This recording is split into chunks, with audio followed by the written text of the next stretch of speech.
Ok, số đây bọn bọn tầng khné dương ban sắc xa rồi mà hỏi em piประมาณ วิธี bốc vector ประมาณ วิธี bốc vector ហើយ ประมาณ វិធី bốc vector នោះ vìមាន ពីរ ករណី ទៀត គឺ ប្រមាណ វិធី bốc vector ដែលមាន ដែល ត គ្នា vector ត គ្នា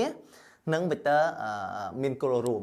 អូខេ ដែល like នៅក្នុង វីដេអូ នេះ ដែរ បង នឹង និយាយ អំពី ប្រមាណ វិធី ដក vector វិញ ម្ដង អូខេ អញ្ចឹង សង្កេត មើល រូប ទាំងអស់គ្នា អញ្ចឹង បង មាន vector AB ហើយ នឹង vector AC អូខេ ហើយ បង ចង់ ធ្វើ ប្រមាណ វិធី ដក រវាង vector AC ហើយ នឹង vector AB អញ្ចឹង បងអូន សាក សម័យ មើល បើសិនជា បង អង្កល vector នេះ ឲ្យ ត្រួត ស៊ី គ្នា ជាមួយ នឹង AC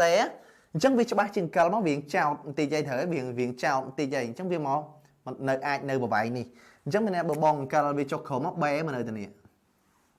អូខេ បើសិនជា បង យក AC ដល់ AB អញ្ចឹង មាន វា នៅ សល់ អី គេ AC គឺ ប្រវែង នេះ ហើយ AB ប្រវែង នេះ ហើយ បង ដក AB ចេញ អញ្ចឹង វា ច្បាស់ ជា នៅ សល់ ប្រវែង នេះ ហើយ ត្រូវ ទេ នេះ នៅ សល់ ប្រវែង នេះ អញ្ចឹង ចម្លើយ របស់ វា គឺ ប៉ុណ្ណឹង គឺ កើត មក បើសិន ជា យើង យក AC ដល់ AB អញ្ចឹង វា កើត មក បាន vector BC នេះ vector ដែល នៅ សល់ ប៉ុណ្ណឹង ឯង អូខេ ដែរ អាហ្នឹង គេ ហៅ ថា អា មុន នោះ គឺ ផលបូក អញ្ចឹង អានេះ ដោយសារ វា ដក គ្នា អញ្ចឹង គេ ហៅ ថា ផលដក ហៅ ថា vector ហៅ ថា vector ផលដក រវាង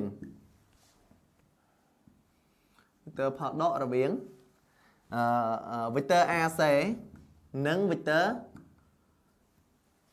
AB vector AC ហើយនិង vector AB យ៉ាសំទោស AB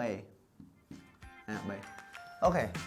ក្នុងវីដេអូនេះ បង មាន ប៉ុណ្ណឹង ចែក ចម្លើយ ទៅ បងប្អូន យើង ជួប គ្នា នៅ ក្នុង វីដេអូ ក្រោយ ជា បន្ត ទៀត សូមអរគុណ